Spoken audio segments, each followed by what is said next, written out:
Oke, bismillah. Assalamualaikum warahmatullahi wabarakatuh.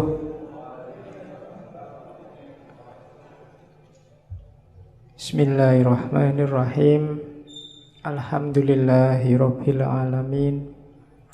Wa bihi nasta'inu ala umurid dunya waddin. Allahumma sholli wa sallim wa barik ala habibina wa syafi'ina Sayyidina wa maulana Muhammadin wa ala alihi wa ashabihi ajma'in. Amma ba'du.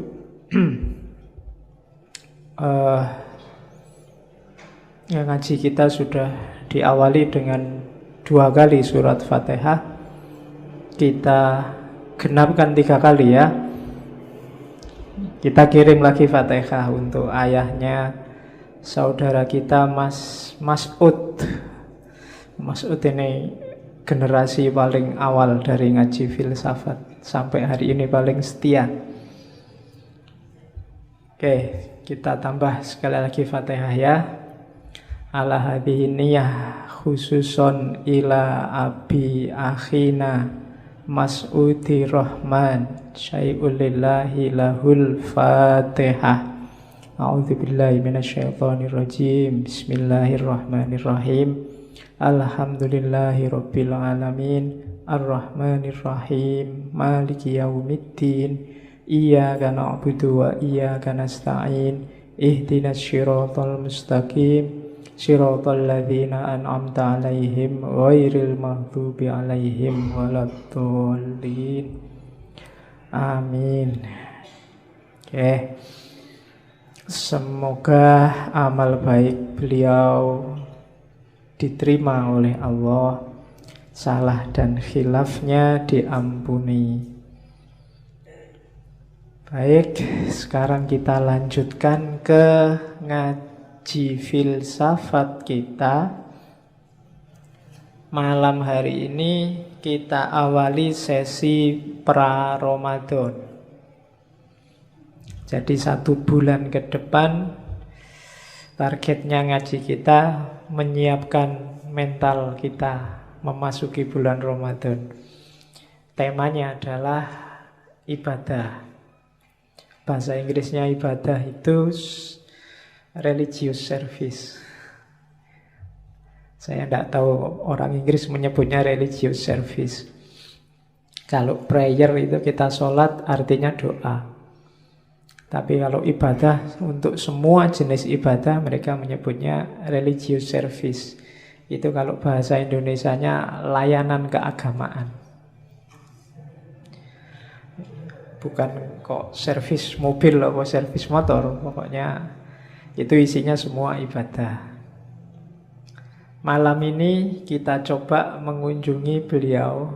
Sudah lama saya ingin ngangkat beliau, cuma baru malam ini sempat.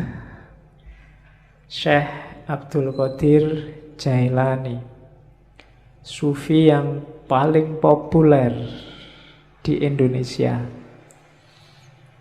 di anak benua India khususnya. Mungkin teman-teman yang di kampung-kampung, mungkin juga sampai hari ini masih ada tradisi manakib atau manakiban. Manakiban itu membaca riwayat hidupnya beliau Syekh Abdul Qadir Jailani. Sebenarnya memang masuknya Syekh Abdul Qadir Jailani lewat thariqatnya, namanya thariqat Qadiriyah. Tapi uniknya di Indonesia itu manakiban itu tidak cuma untuk ahli thariqah Qadiriyah, biasanya di kampung-kampung oleh kiainya ya semua ikut. Pokoknya manakiban. Meskipun hari ini banyak yang nyinyir terhadap manakib. Ada yang bilang bid'ah lah, ada yang bilang banyak hurufatnya lah, macam-macam. Biarlah yang nyinyir dengan kenyinyirannya.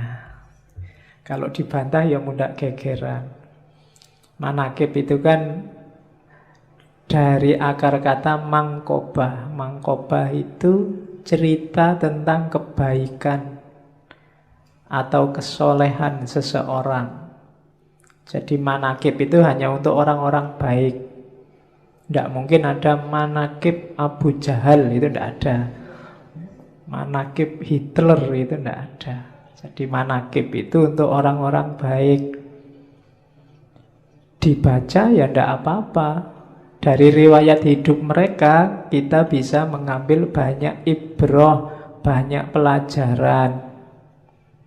Nanti ada yang bilang, mbok yo ngaji aja, baca Quran, baca hadis, sudah. Yo ngaji ya, baca hadis iya, baca manakib iya, kan tidak apa-apa. Yang ngelarang manakib kadang-kadang juga males ngaji, males baca hadis. Sudah, mereka sudah. Jalannya hidayah Allah itu kan lewat macam-macam. Kita kejar dari semua jalur. Entah nanti datangnya lewat mana. Mungkin baca Quran, baca hadis, tidak paham-paham, diinspirasi oleh riwayat hidupnya para wali, orang-orang suci, terus terbuka kesadarannya. Kan mungkin saja. Jadi itu. Jadi tidak usah galau kalau ada yang kritik-kritik. Ya yang kritik silahkan jalan dengan jalurnya sendiri. Kita punya jalur sendiri. Oke, Syekh Abdul Qadir Jailani ini dikenal punya gelar Muhyiddin. Dikenal juga punya gelar Ghausul A'zam. Ghausul A'zam itu penolong besar. Kenapa penolong besar? Ya karena ajaran-ajarannya membuat kita sadar terus selamat di akhirat. Akhirat itu kan urusan besar. Kalau pertolongan urusan dunia aja kita sangat terima kasih, apalagi urusan akhirat. Makanya beliau digelari Ghausul A'zam. Dan Ghaus ini kan jenis wali ranking 2 kelihatannya, di bawah kutub. Jadi beliau wali besar. Nanti ada cerita seorang sufi hampir 2 abad sebelum Syekh Abdul Qadir Jailani yang sudah meramalkan bahwa besok ada wali namanya Abdul Qadir yang lebih besar dari hampir semua wali.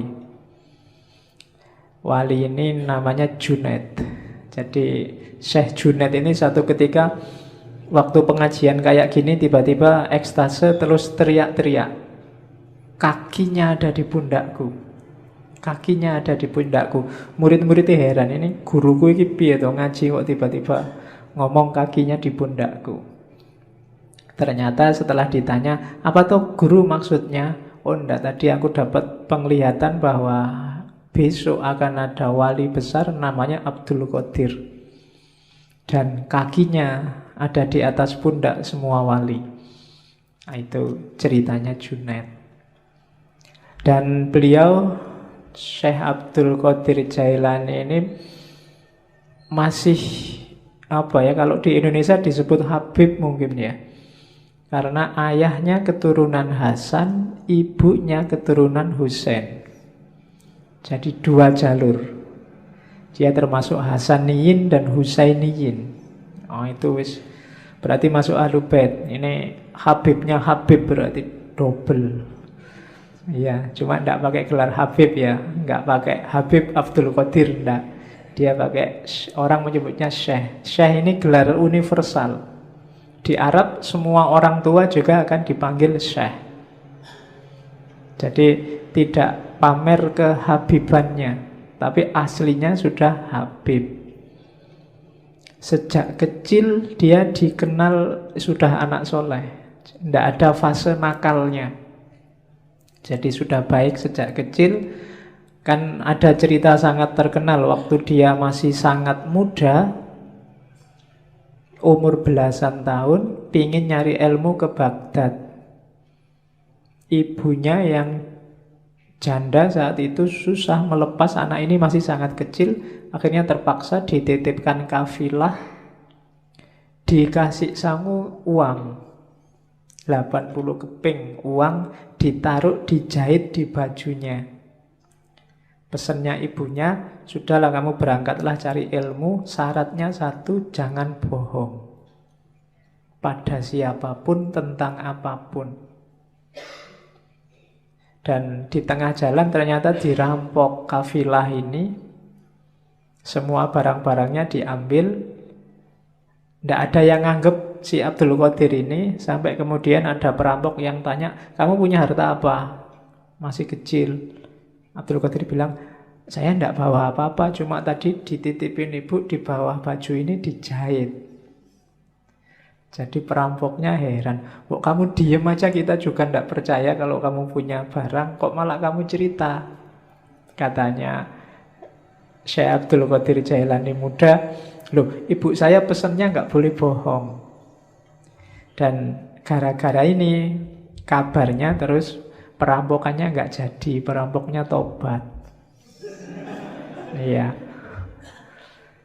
Jadi itu yang saya sebut jalur hidayah itu dari mana saja, maka orang yo nyari hidayah dari macam-macam. Jangan disalah-salahkan. Kalau amal itu amal kebaikan.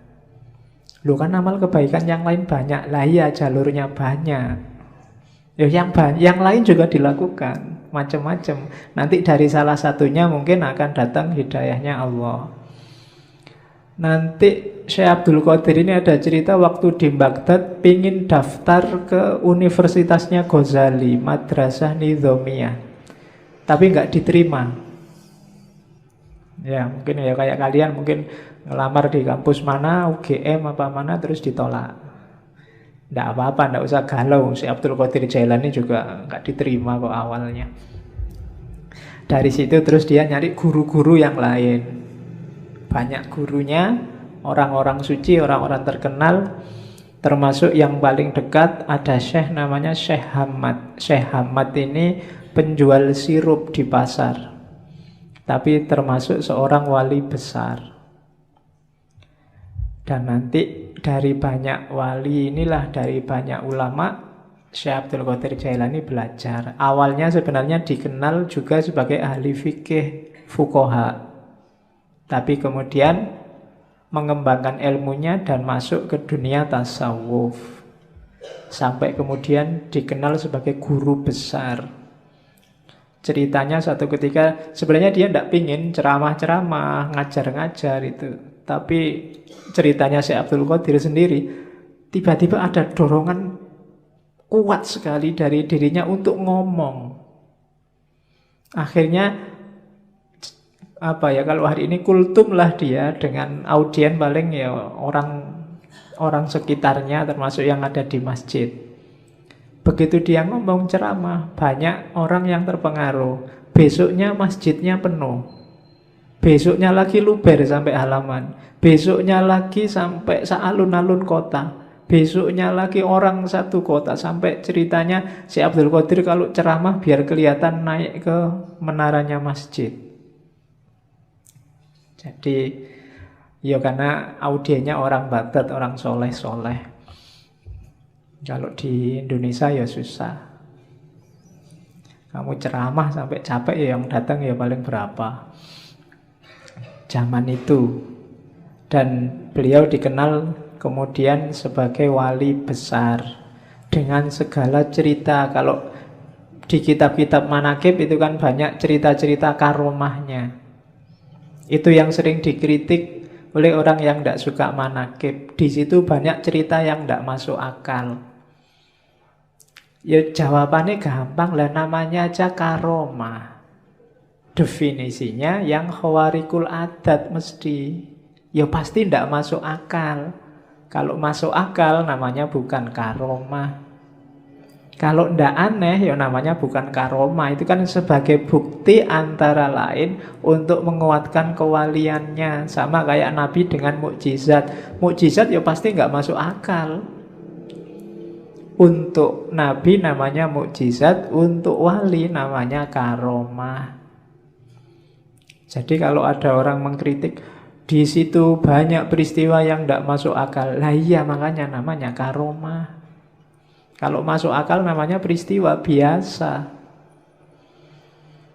Jadi itu tentang manaqib. Kapan-kapan kita ngomong cara menyikapi kisah-kisah luar biasa. Kalau dalam tradisi antropologi namanya mitos. Ya kadang-kadang dipahami secara harafiah, kayak karomah tadi. Kadang memahaminya harus secara simbolik, kadang memahaminya harus secara eksistensial. Cuma ini kapan-kapan menjelaskannya, karena frekuensinya beda. Malam ini frekuensinya frekuensi yang melampaui akal. Jadi kalau bahasanya Hussein Nasr namanya intelijensi. Intelijensi itu lebih dari sekedar akal dan panca indera. Dunia tasawuf itu tidak sekedar sampai akal. Kalau hanya sampai akal ya lahirnya kayak filsafat barat. Tapi melampaui itu. Melampaui itu bukan nggak pakai akal. Iya pakai akal tapi tidak sekedar akal. Alatnya tidak cuma akal. Intuisi juga main. Insting juga main. Naluri juga main. Teks juga main, nas juga main. Jadi lebih kompleks. Itu yang terjadi di dunia tasawuf. Kalau dunia fikih fokusnya hanya teks. Kalau dunia filsafat fokusnya kebanyakan akal. Tapi di tasawuf semua dipakai. Itu yang bikin tasawuf agak rumit kalau dikaji. Oke. Syekh Abdul Qadir Jailani ini sebenarnya hobinya memang ilmu dan suluk. Cuma karena mengikuti sunnah Rasul ya beliau nikah juga. Nikahnya umur 51 tahun. Ya. Cuma nikah umur 51 nanti beliau meninggalnya umur 90. Nikah umur 51 istrinya langsung 4.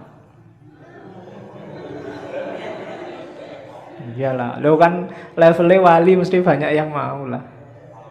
Nikahnya 4 dan nanti beliau punya anak 49. 20 laki-laki dan sisanya perempuan. Ya tinggal kamu hitunglah rata-rata berapa satu istri. Oke, berarti kan produktif kan? Ilmunya produktif, tasawufnya produktif. Ya. Dan hampir semua putra-putrinya jadi orang-orang besar di dunia tasawuf. Beberapa kemarin keturunan ke-19 atau 17 itu diundang ke Indonesia. Yang saya ingat belakangan di waktu harlahnya Muslimat. Itu keturunan Syekh Abdul Qadir Jailani keberapa. Terus beberapa tahun sebelumnya juga ada. Banyak yang memang jadi orang besar. Makanya kiai-kiai kalau di Jawa itu banyak yang istrinya lebih dari satu. Logikanya apa? Orang-orang ini kan dianggap orang-orang berkualitas. Nah, orang-orang berkualitas ini diharapkan melahirkan generasi yang berkualitas juga. Maka jangan sampai anaknya cuma sedikit, eman-eman. Bahasanya orang Jawa kan yang bisa melahirkan macan kan hanya macan. Nah, orang-orang ini logikanya kayak macan. Jadi biar lahir banyak macan, anaknya harus banyak. Cuma untuk anaknya banyak kan ya istri satu mungkin agak berat, istrinya harus banyak juga. Nah, pakai alasan ini ya. Oke. Jadi kalau ada yang mau nikah lagi, saya ini tergolong macan loh.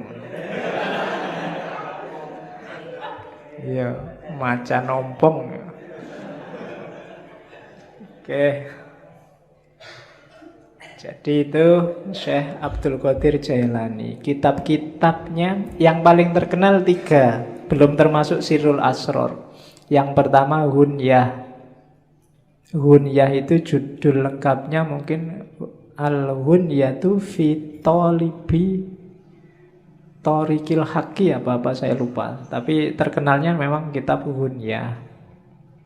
Terus yang kedua Fathur Rabbani. Dan yang ketiga Futuhul Ghaib.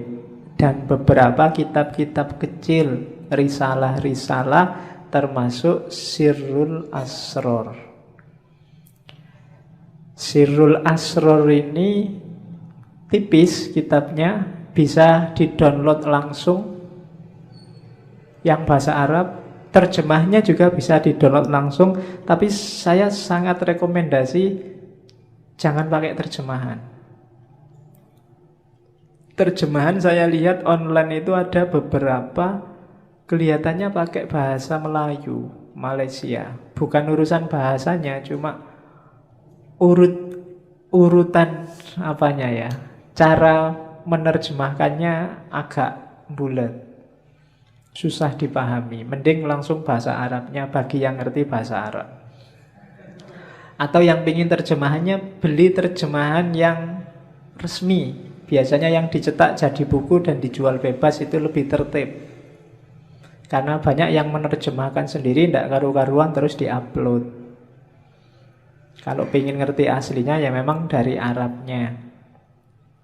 Kitab itu tipis, babnya ada 24. Di awal Syekh Abdul Qadir Jailani bilang kitab ini untuk murid-murid pemula. Jadi orang-orang pemula yang mau masuk ke dunia tasawuf. Babnya ada 24. Alasannya kalimat syahadat la ilaha illallah Muhammadur Rasulullah itu hurufnya ada 24. Dan 1 jam sehari juga ada 24 jam. Jadi saya akan nulis 24 bab dalam kitab yang nanti diberi judul Sirrul Asror. Ya malam ini kita cuplik beberapa, tidak semua ya. Kalau semuanya nggak mungkin. Saya ambil beberapa sesuai tema kita tentang ibadah. Jadi yang nanti hampir semua penjelasannya tentang ibadah nanti double 2. Ada ibadah lahir, ada ibadah batin. Ini terjemahan saya. Kalau di naskah aslinya ada ibadah syariah, ada ibadah thariqah. Dan saya tidak akan jelaskan yang ibadah syariah, kalian pasti sudah ngerti semua. Kita fokus ke yang ibadah batinnya, meskipun dua-duanya saling terkait. Nanti kita lihat dasar-dasarnya, kemudian kita lihat praksis ibadahnya. Oke, bismillah, dimulai. Saya potong yang bagian awal ya. Tidak apa-apa sekali-sekali pakai bahasa Arab biar kayak ngaji beneran. Jadi itu kalimat di bab awal, pembukaan. Sebenarnya sebelum itu ada beberapa uraian tentang cahaya.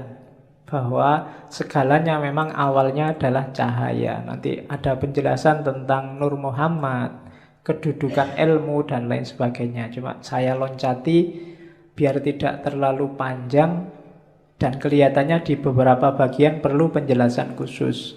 Kalau sambil lalu agak susah, maka saya potong di level jamaah ngaji kita. Kan levelnya masih pemula semua. Jadi kita ambil yang bagian-bagian awal dulu untuk pemula. Itu kalimat awal. Fal ilmul munazzalu alaina ilmani. Ilmu yang diturunkan oleh Allah pada kita itu ada 2 jenis ilmu, 2 jenis pengetahuan. Zahirun wa batinun. Ada ilmu lahir, ada ilmu batin. Yakni asyariah wal ma'rifah. Yang lahir namanya syariat, yang batin namanya makrifat. Fa'amrun bisyariati ala dhohir, fa'amaro bisyariati ala dhohirina wabil ma'rifati ala batinina. Maka Allah memerintahkan untuk melaksanakan syariat terhadap lahiriah kita, jasmaniah kita, wabil ma'rifah ala batinina, dan memerintahkan untuk makrifat pada batin kita. Liantaja min ijtima'ihima ilmul haqiqah, supaya lahir dari persatuan syariat dan makrifat, yaitu ilmul haqiqah, pengetahuan tentang hakikat. Jadi ilmu itu dua, syariat dan makrifat, ilmu lahir dan ilmu batin. Yang syariah diperintahkan untuk lahir, yang makrifat diperintahkan untuk batin. Dua-duanya harus jalan. Jadi kalau ada orang bilang tasawuf itu anti syariat, berarti belum banyak membaca buku-buku tasawuf. Hampir semua sufi bilang makom itu, level dan suluk itu dimulai dari syariat. Cuma jangan berhenti di syariat. Syariat cuma lahirnya, butuh batinnya. Beliau menyebutnya makrifat. Jadi nanti kita lihat contohnya banyak nanti. Bagaimana lahir sama batin. Hidup kita kan juga begitu.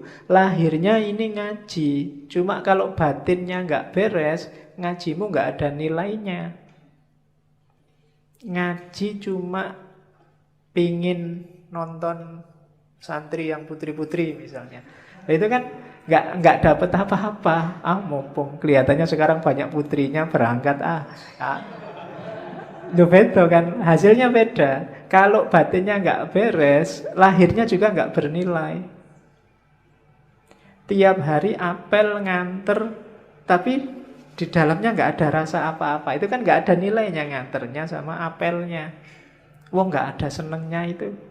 Awalnya kan batin dulu, baru ada manifestasi lahirnya. Apapun itu, kuliah, apalagi kerja, apalagi bahkan makan. Ini kan aspek-aspek lahiriah. Batinnya harus beres. Kuliahmu itu cari ilmu apa cari ijazah apa cari gelar? Makan itu biar kenyang apa biar hidup apa biar besar apa biar... Itu kan batinnya. Segalanya pasti ada lahirnya, ada batinnya. Dua-duanya harus beres. Batin juga enggak ada apa-apanya. Pak, saya ikhlas Pak ngaji itu Pak, tapi nggak pernah ngaji ya podo wae. Ya kan? Atau ngaji tapi niatnya ndak ikhlas, sama aja. Jadi harus gabung. Pak, saya kuliah itu ndak ngejar ijazah Pak, saya ndak ngejar gelar. Pokoknya saya nyari ilmu aja. Makanya saya sampai semester 14 nggak lulus-lulus. Wong memang nggak pernah masuk, nggak pernah datang ke kampus. Jadi podo wae, lahirnya nggak beres. Dua-duanya harus beres. Kalau dua-duanya harus beres, akan ketemu namanya ilmul haqiqah. Kebenaran yang sejati, hakiki. Oh, ini toh hakikatnya. Itu loh. Kita melakukan banyak sekali religious service, cuma kita nggak pernah ada O-nya. Oh, sholat itu berarti rahasianya ini toh. Oh, puasa itu berarti ini yang dimaksud oleh Allah. Oh, zakat itu. Ini kalimat O ini menunjukkan kamu sudah menemukan hakikat. Jadi, oh, intinya ini ternyata yang tiap hari saya lakukan itu. Itu bisa ketemu kalau gabung antara lahir dan batin, syariat dan hakikat. Itu kan di surat Ar-Rahman disebut terusannya marojal bahroini yaltaqiyan bainahuma barzakhul la yabghiyan. Jadi dua laut yang dibiarkan oleh Allah mengalir kemudian bertemu. Dua laut itu tafsirannya Syekh Abdul Qadir Jailani ya syariat dan makrifat. Ketika yaltaqiyan melahirkan hakikat. Bainahuma barzakhun. tapi la yabghiyan. Di antara keduanya ada batasnya, ada bedanya, tapi la yabghiyan, tidak saling menafikan, tidak saling menghoibkan. Dua-duanya penting, saling butuh. Wa illa famujarradu ilmi dzahir la tahsulul haqiqah. Kalau tidak ada makrifat, tidak ada batin, maka ilmu lahir saja tidak akan bisa menemukan hakikat. Wala yasilu ilal maksud, dan tidak akan ketemu maksudnya. Wal ibadatu, dan ibadah itu, wal ibadatu al-kamilatu, yang sempurna, bihima, berdasarkan keduanya, la biwahidihima, tidak karena salah satunya. Jadi harus ada dua-duanya. Wa ma khalaqtul jinna wal insa liya'budun, dan tidak aku ciptakan jin dan manusia kecuali untuk menyembahku. Tafsirnya si Abdul Qadir Jailani, liya'buduna itu ai sekaligus liya'rifuni, supaya kenal aku, supaya makrifat. Jadi ya'bud itu ibadah zahir, di situ terkandung liya'rifuni, supaya kenal Allah, supaya makrifat. Kenapa? Ya, faman lam ya'rifhu kaifa ya'budhu. Barang siapa, karena siapa yang tidak mengenalnya, bagaimana dia bisa menyembahnya? Kita bisa ibadah. Ibadah itu kan melayani Allah, mengabdi pada Allah. Lah kalau kita tidak kenal Allah, tidak ada aspek makrifatnya, tidak ada aspek batinnya, gimana kita bisa melayani Allah, memenuhi permintaannya Allah? Jadi dua-duanya harus saling ada, saling mendukung, saling membantu untuk mewujudkan hakikoh, pemahaman akan kebenaran yang sejati. Itu dasarnya. Makanya malam ini saya kasih judul ibadah lahir dan ibadah batin. Ini loh rankingnya, katanya Syekh Abdul Qadir Jailani. Tadi kan ilmu itu dua jenis. Kalau di ranking, ilmu itu dari lahir masuk ke batin. Batin itu tadi kan ke dalam sama sekali. Jadi ilmu paling kelihatan itu ilmu lahir. Isinya perintah, larangan, hukum, halal, haram, sunnah, mubah, dan lain sebagainya. Itu ilmu lahir.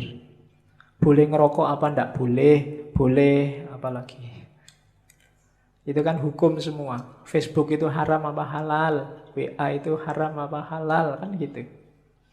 Itu ilmu lahir. Kalau lahir saja tanpa batin, ya nanti kayak ayat tadi, tidak nyampe maksudnya. Hanya berlandaskan pada nas dan yang kelihatan saja. Itu yang bikin sering-sering ada fatwa aneh-aneh. Karena yang dilihat lahir saja. Saya lupa dulu di Mesir ada fatwa untuk menghindari zina, zina mata, zina macam-macam. Misalnya nanti kita sekantor sama perempuan yang bukan muhrimnya, maka disarankan yang laki-laki ini boleh nyusu dulu sama perempuan ini. Kalau sudah nyusu kan jadi anak susuan halal, bukan lagi. Loh ada kan yang gitu loh. Dulu saya lupa Mesir apa mana itu, mufti yang fatwanya aneh. Jadi biar kalau kita berdua sama perempuan bukan muhrim satu ruangan kan nggak boleh. Biar halal, nyusulah dulu. Kalau sudah nyusu, jadi anak susuannya. Halal sekarang. Loh. Enak ya kalau gitu. Oke. Tapi nggak usah minta nyusu ya di masjid. Oke. Lo kalau mempertimbangkan lahir cuma itu, bisa memainkan dalil.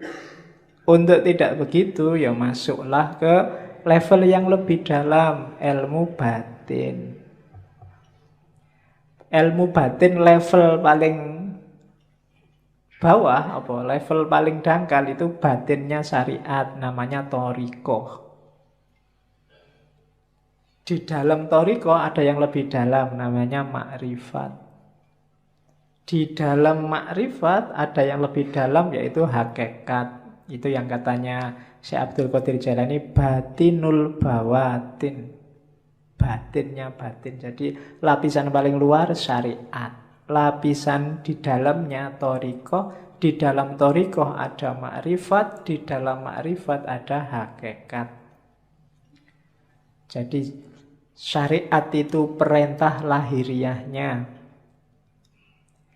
Perintah lahiriah ini pasti ada maksud dan tujuannya. Kesanalah kita menuju maksud dan tujuannya. Itulah namanya thariqat. Kalau kita menuju ke sana, kita akan menemukan pemahaman. Oh, rahasianya ini toh. Itulah makrifat. Kalau sudah gabung semua, syariat, thariqat, makrifat, kita akan sampai pada makom namanya hakikat. Menemukan kebenaran yang hakiki dan sejati. Beberapa sufi menganggap makrifat sama hakikat ini satu level. Orang yang sudah ngerti hakikat, pasti dia makrifat. Orang yang makrifat, pasti kenal hakikat. Jadi yang jelas ada syarak, syariat, jalani itu. Kemudian kejar rahasianya, maksudnya. Jangan cuma kayak mesin, ya robot yang diprogram A terus jalan A, tapi pahami tujuannya. Gapailah tujuan itu, itulah namanya thariqah. Cara menemukan tujuan dari syariat.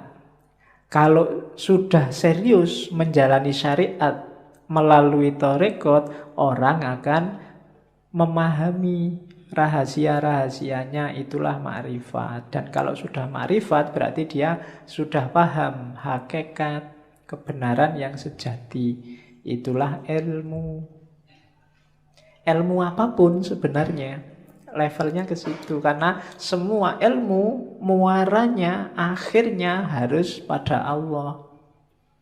Harus pada hakikat. Yang belajar fisika, matematika, biologi dan seterusnya, harusnya membawa kepada Tuhan. Jadi ada level lahiriah ilmunya syariat, terus thariqahnya. Jadi ilmu ini yang bisa membawa ke Allah pakai jalan apa? Itu namanya thariqah. Kalau sudah menjalani itu akan memahami rahasianya sampai di namanya makrifat. Kalau sudah sampai makrifat, insya Allah disitulah ketemu hakikat. Jadi syariat, thariqah, makrifah, hakikat. Di bawah itu ada hadis yang dikutip oleh Syekh Abdul Qadir Jailani, asy-syari'atu sajaratun. Syariah itu pohon. Wa thariqatu ahsanuha, dan thariqat itu dahannya. Wal ma'rifatu auraquha, makrifat itu daun-daunnya. Wal haqiqatu asmaruha, hakikat itu buahnya. Saya tidak tahu kalau bahasa Indonesia asmara itu jangan-jangan menyerap dari bahasa Arab. Asmar. Asmar itu buahnya banyak. Jadi asmara itu berarti buahnya banyak. Oke. Wal Qur'anu jami'un, ya bijami'iha, dan semua itu tentang syariat, thariqat, makrifat, hakikat itu dikompilasi oleh Allah dalam Al-Qur'an. Bijami'iha, kita bisa menemukannya gimana? Bidalalah wal isyarah. Kalau bidalalah namanya tafsir, kalau wal isyarah namanya takwil. Ada yang bisa langsung dipahami, dijadikan dalil, namanya tafsir. Ada yang sifatnya isyarat, harus pakai takwil dulu, baru ketemu rahasianya. Jadi ada ilmu lahir, ada ilmu batin, kemudian ada level dan rankingnya ilmu. Diawali syariat, terus thariqat, terus makrifat, terus hakikat. Oke, sekarang kita lihat permis-permisnya. Berarti apa? Berarti ibadah itu dari syariat menuju hakikat. Berarti tugas kita di dunia itu yang pertama belajar tentang syariat, kemudian menjalani syariat, kemudian belajar tentang hakikat dan memahami hakikat, kemudian menjalankan hakikat lewat thariqah tadi. Jadi dari syariat menuju hakikat. Jangan khawatir kalau ada yang ngomong sufi tidak sholat, sufi tidak puasa, itu hoax kalau hari ini. Ya, itu hoax. Oke, itu saya potong beberapa kalimat yang bagus. Perbuatan yang baik mestilah dilakukan dengan cara yang benar. Kalimat ini bisa dipakai karena sekarang banyak orang yang melakukan perbuatan baik dengan cara yang tidak baik. Mengingatkan tapi menyakiti. Nah, itu melakukan perbuatan baik. Mengingatkan kan baik, tapi dengan cara yang tidak baik. Ngasih sedekah tapi pakai caci maki. Nah, itu juga perbuatan baik, ngasih sedekah. Jalannya bukan caci maki. Ngasih tahu tapi bentak-bentak. Nah, itu banyak kita sering melakukan perbuatan baik tapi jalannya tidak baik. Ada juga yang kedua, berhati-hatilah dalam beramal agar amalan itu bukan untuk dipertontonkan atau diperdengarkan pada orang lain. Semua dilakukan karena Allah, hanya nyari ridhonya. Banyak sekarang orang yang pamer. Dan alhamdulillah media massa hari ini, medsos hari ini tuh mendukung kita untuk pamer. Ya kan? Ngapain dikit aja diposting, difoto. Baru traktir temen nih, difoto jazz. Terus semua ngasih jempol. Ya enggak tahu sih, mungkin mamerkan itu ya motifnya juga mungkin bukan pamer, tapi ya wujudnya pamer itu. Untuk dipertontonkan atau diperdengarkan. Diperdengarkan itu ya kadang sok-sok kita akan cerita, kok kemarin nggak masuk. Wah, mohon maaf ya Pak, saya itu banyak acara Pak, hari kemarin itu saya diundang ke sana. Kemarin ya, itu memperdengarkan. Mempertontonkan atau memperdengarkan bahwa kamu orang baik, bahwa kamu orang hebat, bahwa kamu melakukan hal-hal yang terpuji dan seterusnya. Hati-hati katanya Syekh Abdul Qadir Jailani, nilai amalmu bisa rusak. Jadi hati-hatilah. Ya memang kita wajib melakukan kebaikan, cuma jangan sampai sudah capek-capek berbuat baik tidak ada nilainya, karena ujungnya hanya pamer. Ujungnya hanya ingin dilihat atau didengarkan orang lain. Yo, hati-hati, tidak akan ketemu hakikat. Syariatnya benar nolong orang, tapi ya karena dipamer-pamerkan, mungkin hasilnya ya cuma dipuji orang. Hakikat amalnya hilang. Jadi berbuat baik itu dari syariat menuju hakikat, kemudian pakai thariqat yang baik, dan motifnya harus ikhlas. Ikhlas itu hendak mempertimbangkan efeknya. Apakah dipuji orang, apakah dicaci orang. Kalau memang baik, dijalani aja. Nah, itu rumusnya yang pertama untuk ibadah. Rumus kedua, untuk amalan kita bernilai, kita harus mau namanya tafakkur. Kenapa? Yo, kita itu manusia, sok-sok keliru, sok-sok salah, kadang-kadang tidak pas. Biar pas apa? Yo sering-sering kita renungi perbuatan kita sendiri. Tadi aku ngaji ngapain ya? Niatnya apa, yang dilakukan apa? Di kampus tadi ngapain aja ya seharian? Padahal aku punya tugas apa? Atau cuma ngobrol aja di kampus berjam-jam. Kemudian itu namanya tafakkur. Kalau malam sempatkan untuk tafakkur, katanya si Abdul Qadir Jailani. Orang yang tidak pernah tafakkur itu tidak akan naik level.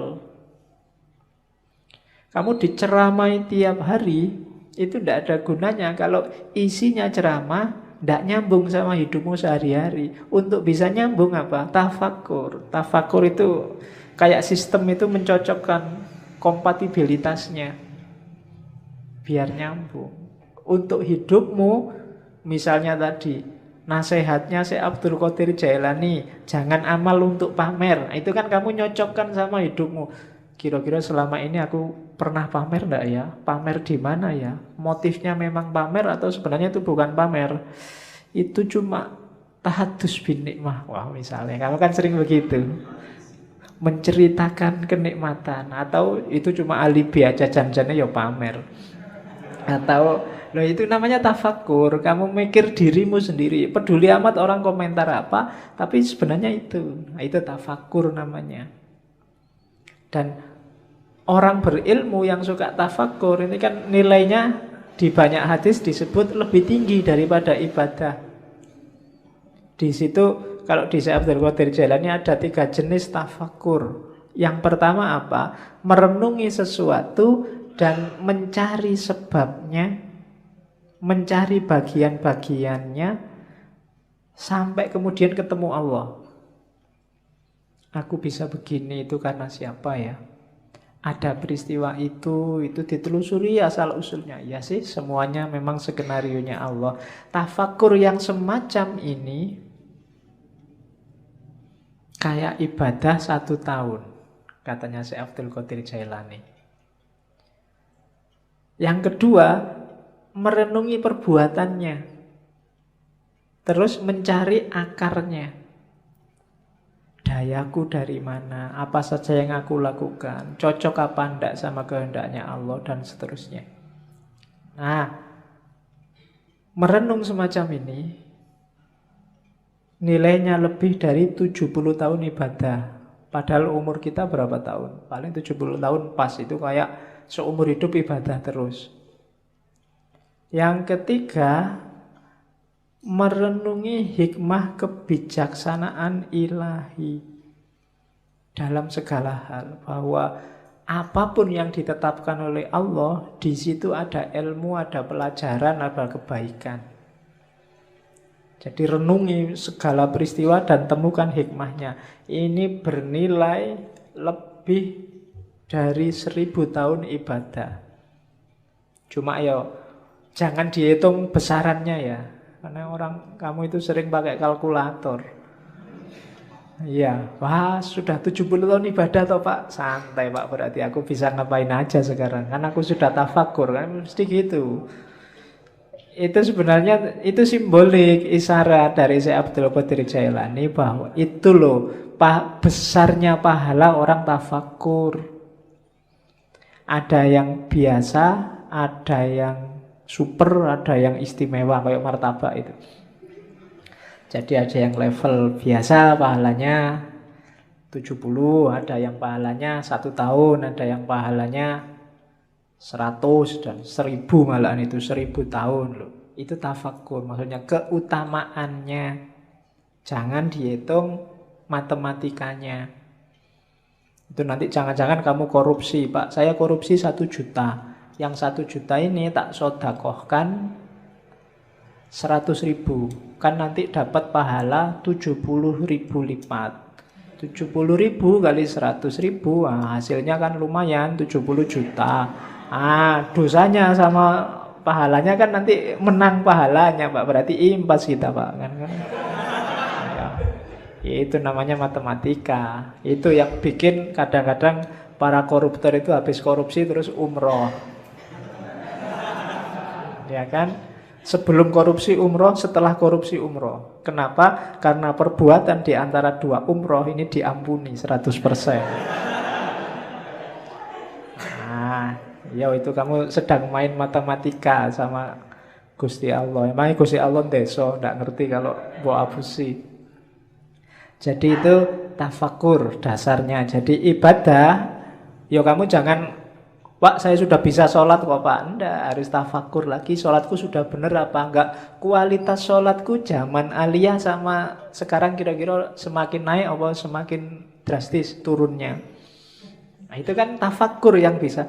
Ya dulu saya sholat itu lama loh, sekarang kok bisa cepet ya. Oh itu tafakur yang bisa.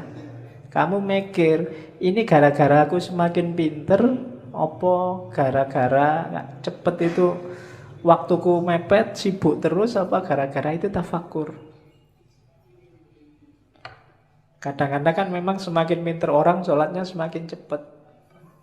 Ilmunya banyak masalahnya. Dia ngerti sela-selanya mana yang cuma sunnah, mana yang mubah, mana yang wajib. Karena sholat itu kalau diambil wajib-wajibnya saja, paling takbiratul ihram, Fatihah, ruku, bahkan bacaannya aja kan sunnah. Yang penting ruku, terus sujud, cepat. Jadi nggak sampai 2 menit, 4 rakaat selesai. Wong apalagi diambil wajib. Apalagi Fatihahmu kan sering agak di-skip gitu kan. Tambah cepat ini. Ya kayak kamu nyetel video itu di fast forward, ada yang level 2, level 3 tambah cepet gitu. Untuk memperbaiki yang gini-gini ini kita butuh tafakur. Orang yang tidak mau menafakuri dirinya, kualitas hidupnya tidak akan naik. Yo gitu-gitu aja terus. Maka tafakur penting. Jadi rumus kedua sebelum ibadah kita harus menetapi tafakur.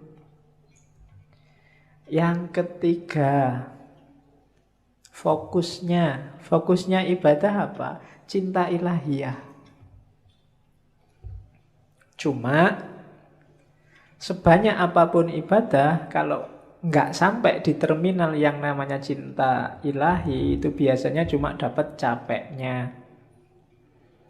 Untuk cinta ilahi apa? Rumusnya katanya, ya pelan-pelan katanya si Abdul Qadir Jailani. Ya ndak ujuk-ujuk kamu terus jadi wali terus dapat karomah gitu, ndak iso. Jadi pelan-pelan. Yang pertama apa? Diperangi dulu nafsu hewaninya. Nafsu hewaninya itu biasanya nafsu yang sebabnya kita sendiri, hasrat, keinginan dan seterusnya. Rakus, tidur berlebihan, malas, itu musuh paling besar dalam dirimu. Kalahkan ini dulu. Kalau mengalahkan dirimu sendiri aja tidak bisa, jangan harap dapat cinta ilahiyah. Kalau ini sudah menang kamu dari dirimu sendiri, rakus, malas, sudah menang, jadi sudah hilang kualitas. Baru kalahkan sifat sabu'iyah. Sabu'iyah itu sifat kebuasan. Biasanya keluar, kalau itu tadi kan ke dalam. Marah, mencaci maki orang, bikin susah orang lain, ambisi menjatuhkan orang lain, itu sifat hewan buas. Kalahkan juga yang ini. Cuma ini nggak akan bisa dikalahkan kalau sebelum diri kita sendiri kalah. Kita taklukkan, kita kuasai. Jadi rakus, tidur, males, taklukkan itu, setelah itu taklukkan yang hubungannya sama di luar dirimu. Dan yang ketiga, bersihkan dari semua sifat jahat, angkuh, sombong, iri, dendam, tamak, buang itu semua. Baru setelah itu kita bisa bersih. Bahasanya kita bisa sadar. Sebelum itu semua kalah, kita tidak akan sadar bahwa kita itu keliru, kita itu salah, kita itu juga berdosa. Cuma sadar saja masih belum cukup. Kita harus naik kelas, kan begitu. Kalau dalam sufi ada taholli, bersihkan dirimu, terus tahalli, isilah dengan yang bagus-bagus, akan mengalami yang ketiga tajalli, menemukan hakikat tadi. Jadi bersihkan semua karakter jelek, isi dengan yang bagus-bagus, kita akan dapat cinta ilahi. Kalau dibersihkan saja, nggak diisi yang bagus-bagus, ya levelnya masih belum. Jadi masih hanya bersih dari dosa. Oke, jadi setelah itu, setelah bersih, baru naik tangga menuju hakikat tadi. Dari situ akan dapat namanya cinta ilahiyah. Cinta ilahiyah itu kita jatuh cinta pada Allah dan Allah juga jatuh cinta pada kita. Saling mencintai. Hari ini masih belum. Hanya Allah saja yang jatuh cinta pada kita. Kita belum mencintai Allah. Berpuluh-puluh tahun kita jual mahal sama Allah. Padahal apa-apa yang ngasih Allah. Itu kan kayak kamu pacaran, sudah ditraktir tiap hari, diantar jemput tiap hari, masih aja jual mahal. Itu kurangnya apa Allah sama kita belum masih cinta sama dia belum. Padahal kita tiap hari minta, berdoa itu kan minta sama Allah. Tapi disuruh membersihkan diri nggak mau. Alamatnya kita memang belum jatuh cinta sama Allah. Jadi kasihan Allah bertepuk sebelah tangan cintanya. Karena kamu cuekin dia. Untung Allah itu cintanya sejati sama kita. Jadi ndak mutung, ndak patah hati, terus kamu ditinggal, ndak. Kamu ditunggu sampai kamu jatuh cinta padanya. Ya, cuma kamunya jual mahal. Saya ndak tahu kapan kamu sadar bahwa terlalu mahal kamu menjualnya. Sama Allah. Turunkan dikit lah harganya. Oke, ya kan? Apel sehari 5 kali. Itu pun waktu apel kamu cuek. Bayangkan loh, kalau kamu punya pacar terus pacarmu apel tapi pacarmu cuek. Diajak ngomong tapi pikirannya kemana, lihat kemana-mana, tidak fokus sama yang diajak ngomong, itu kan tidak enak. Dan tiap hari Allah kamu gituin. Waktu kamu sholat pikiranmu kemana-mana, tidak merasa sedang berhadapan dengan dia. Itu kalau manusia biasa sudah nangis-nangis itu. Sudah minta putuskan saja aku sedikit. Cuma Allah enggak, karena Allah sangat sayang pada kita. Rahman dan Rahim. Maka ini tipsnya dari Syekh Abdul Qadir Jailani. Terus setelah itu rumusnya apa?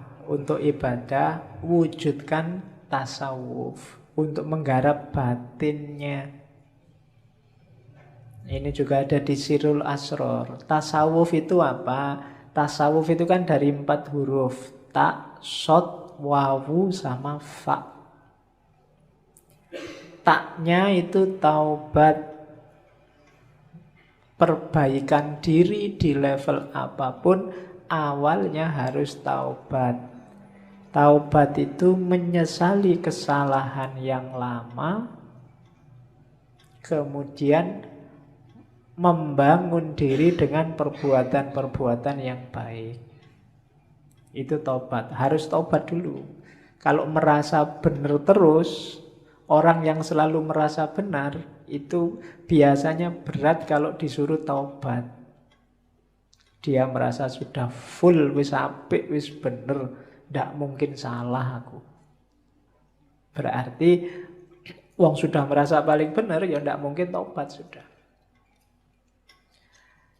Maka katanya Syekh Abdul Qadir Jailani, levelnya pertama, mau melakukan apapun yang baik, syaratnya harus tobat. Bersihkan diri dulu. Karena ibaratnya kayak air.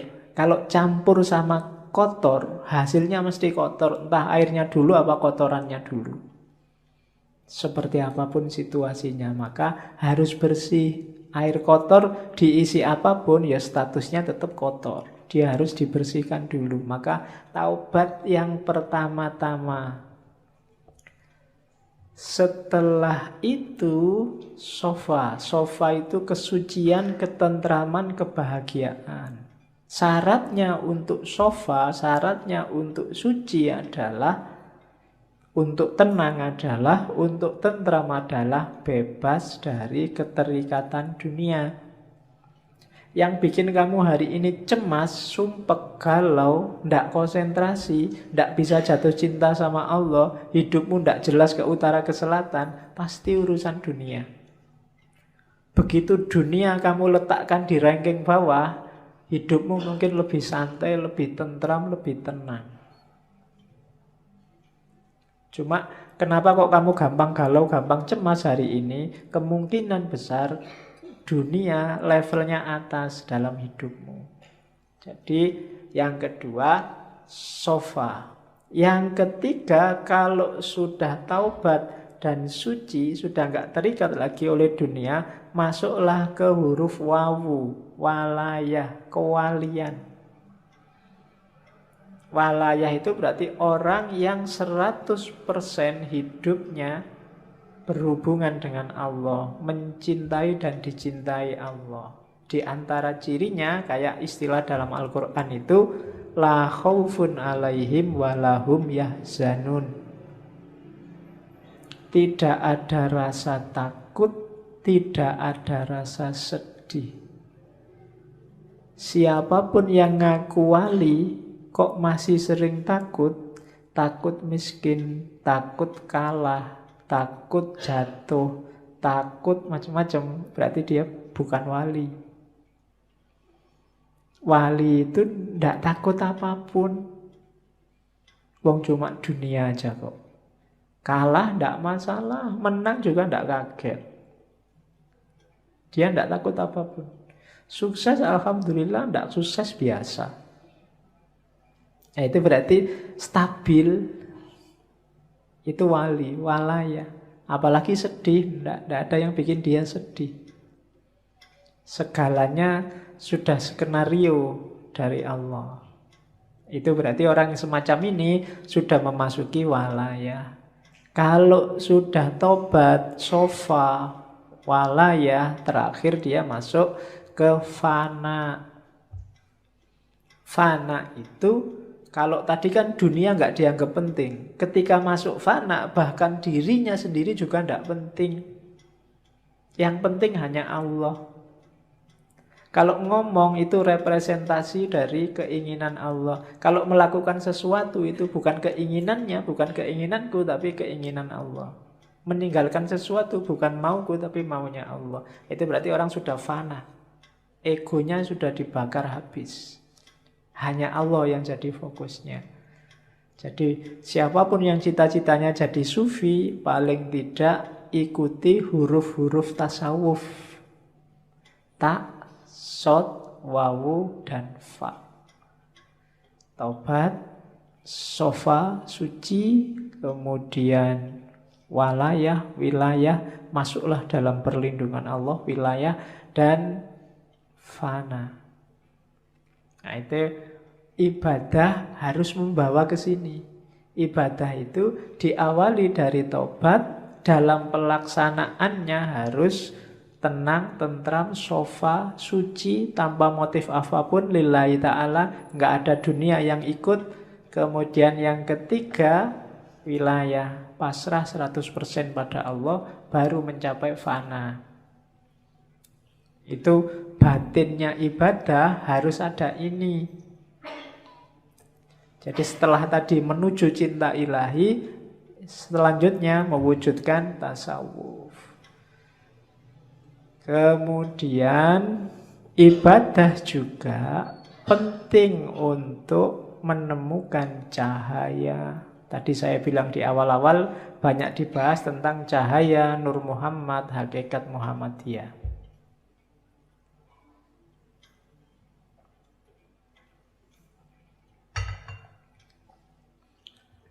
Yang ingin mengerti Nur Muhammad, hakikat Muhammadiyah, didengarkan ulang aja rekaman waktu Ibnu Arabi.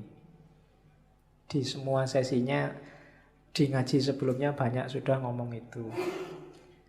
Cuma malam ini sengaja nggak saya ulang karena Syekh Abdul Qadir Jailani insya Allah beberapa kali masih akan kita kaji, entah di sesi tema apa. Malam ini kita fokus ke ibadah. Jadi ibadah juga satu jalan untuk menemukan cahaya nur. Ya cahaya primordial, cahaya sejati kan yang Nur Muhammad sama hakikat Muhammadiyah. Ya meskipun NU nggak usah nyari hakikat Nahdlatul Ulama. Urusannya beda. Jadi katanya Syekh Abdul Qadir Jailani, ibadahmu itu membawa manfaat maksimum, ibadahmu akan sejati apabila bisa memantulkan cahaya ilahi. Untuk bisa ke sana, hatinya, jiwanya harus bersih. Sholatmu itu akan banyak manfaatnya kalau hatimu jernih, memantulkan mau dan maksudnya sholat yang sejati.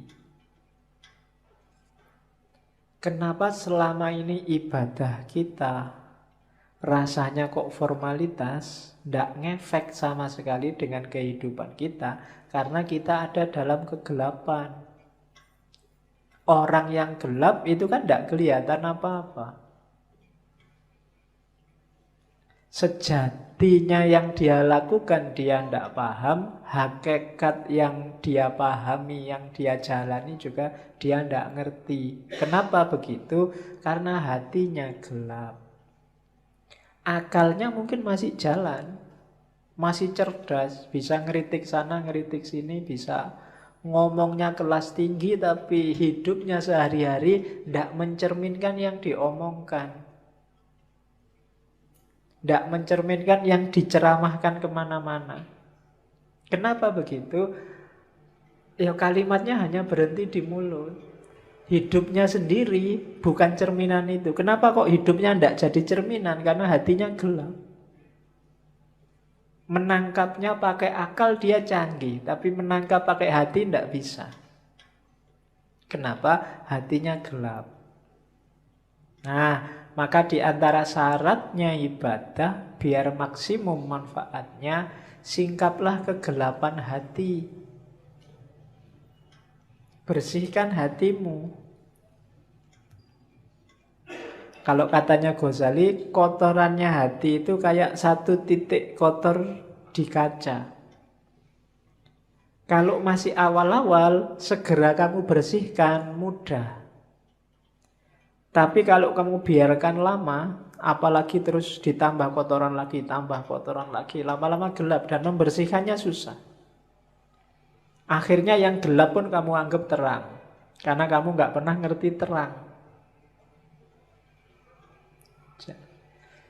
Jadi yang jelek kelihatannya jadi bagus, kenapa? Karena belum pernah lihat cahaya yang baik, cahaya kebaikan. Sehingga yang jelek inilah dianggap inilah yang bagus. Kenapa begitu? Karena batinnya sudah gelap. Ya semakin mengerakkan membersihkannya tambah susah. Apalagi sama orang pinter. Orang pinter itu barang salah dia bisa muter-muter jadi benar. Sudah jelas-jelas ada buktinya, kadang-kadang ada CCTV-nya, masih bisa bikin alasan biar benar. Itu jagonya akal. Menunjukkan canggihnya akal, tapi sekaligus menunjukkan gelapnya hati. Hati itu tidak bisa dibohongi. Hati itu kalau salah dia akan bilang salah, kecuali dia sedang gelap. Kalau dia sedang gelap, ya dia tidak bisa melihat mana yang sejati. Nah, hati yang gelap itu terhijab oleh amal-amal buruk. Membersihkannya gimana? Ya agak susah memang, tapi katanya Syekh Abdul Qadir Jailani, ayo diupayakan. Yang pertama apa? Cari pengetahuan. Ilmunya harus banyak dulu. Ilmu apa? Ya yang berhubungan dengan pembersihan batin tadi. Cari ilmunya dulu, jangan ngawur. Nanti membersihkan hati pakai paranormal. Membersihkan hati pakai apa? Enggak. Pengetahuan dulu, cari ilmunya dulu. Kalau sudah dapat ilmu, diamalkan ilmunya dengan usaha, dengan keberanian. Tidak ada gunanya ilmunya numpuk, ngaji sampai sesi 140 sekian, Tapi tidak ada satupun yang diamalkan. Hidupmu tidak naik-naik kualitasnya. Ada pengetahuan, amalkan. Setelah itu, gunakan ilmumu untuk menaklukkan egomu. Tadi, menaklukkan dirimu. Dirimu harus ada di bawah kendali hati yang jernih, yang bercahaya. Akalmu jadikan pendukungnya.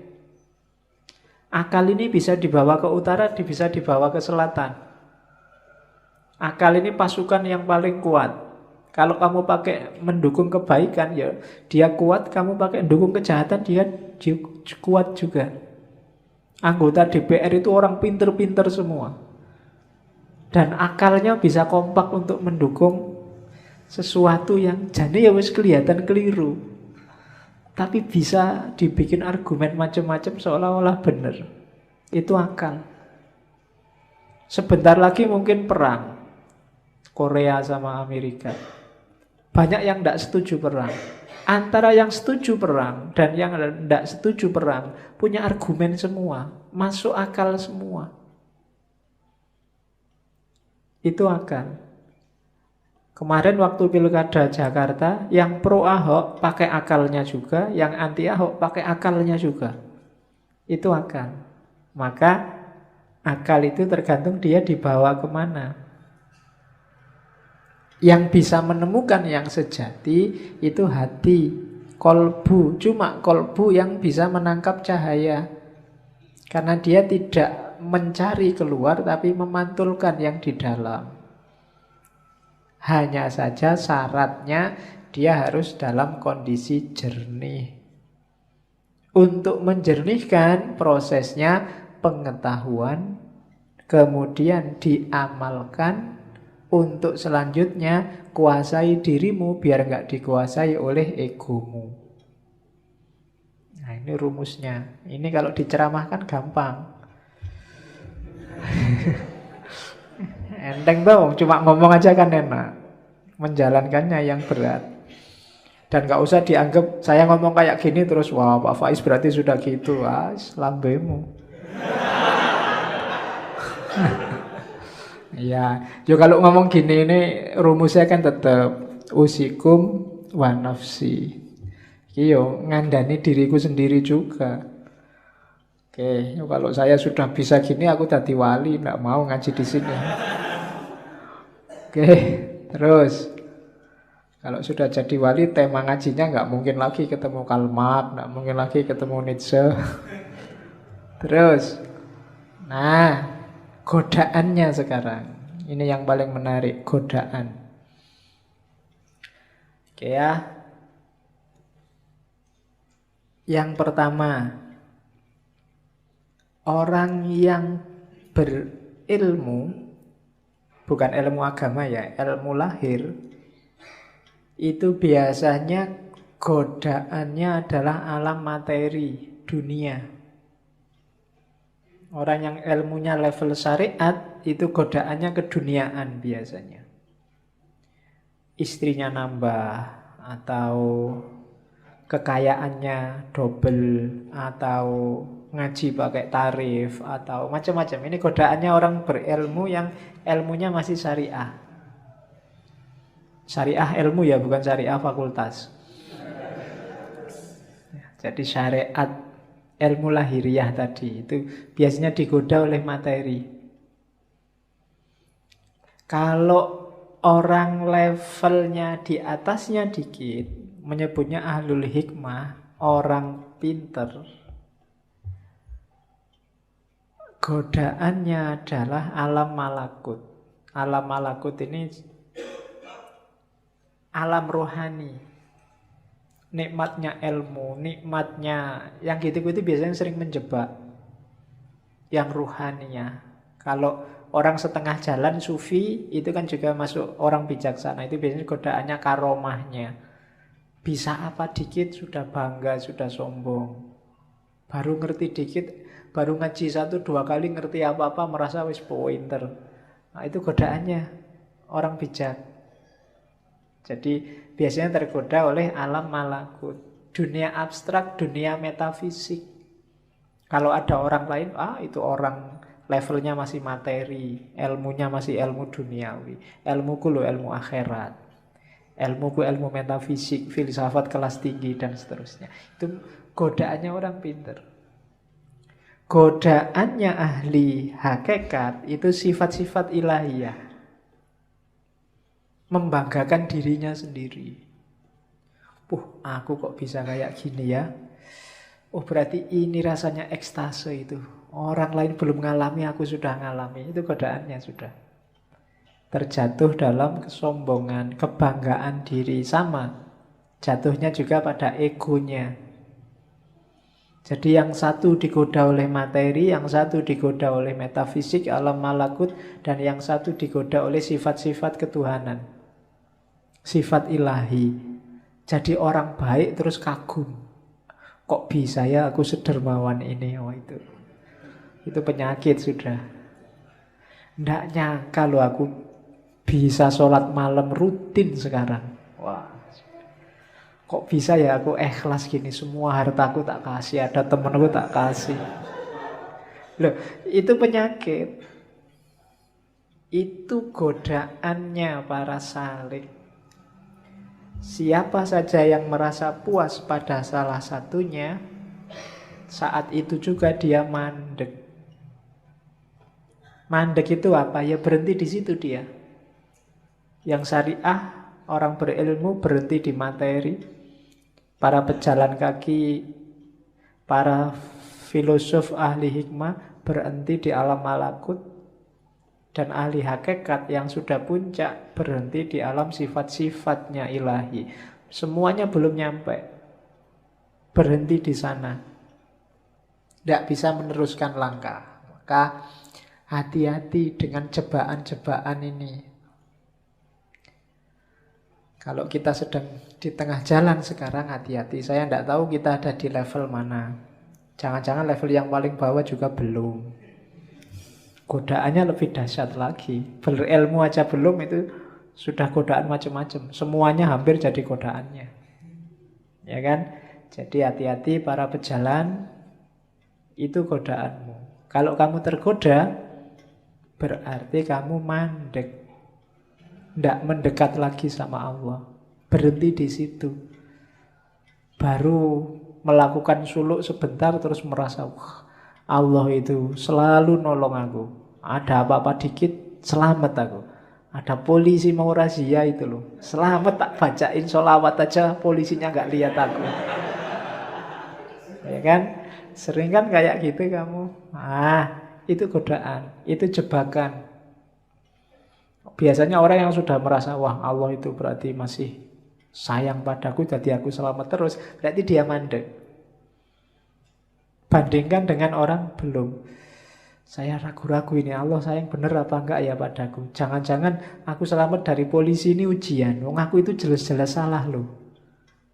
Kok sama Allah dibiarin gak ada hukuman, gak dicegat polisi. Itu orang yang waspada. Ya biarkan toh ketangkep polisi paling bayar. Bayar itu kan punya uang. Kalau gak punya uang kan ya sudah. Paling sidang. Sidang kan juga ada hukuman. Hukuman kan ya tergantung. Orang bayar itu kan kalau punya uang. Kalau tidak punya uang kan ya sudah nggak bisa bayar. Oke, paling utang. Nanti di penjara Pak. Makan gratis lumayan. Oke, itu godaannya para pejalan. Terus, jadi ini godaan yang besar biasanya. Banyak orang terjebak juga di sini. Berlindung di balik takdir. Sudah takdirnya Pak. Mbok sampean itu sekali-sekali lah sholat duha, sholat tahajud, nunggu hidayah Pak. Kalau Allah belum ngasih hidayah ya belum. Itu namanya berlindung di balik takdir. Wah ya memang waktunya Pak. Kok sampean nggak lulus-lulus Mas? Sudah semester 14. Ayo berarti takdirnya Pak. Itu berlindung di balik takdir. Katanya Syekh Abdul Qadir Jailani tidak boleh berlindung di balik takdir. Berlindung di balik takdir itu kan bahasa kasarnya mengkambing hitamkan Allah.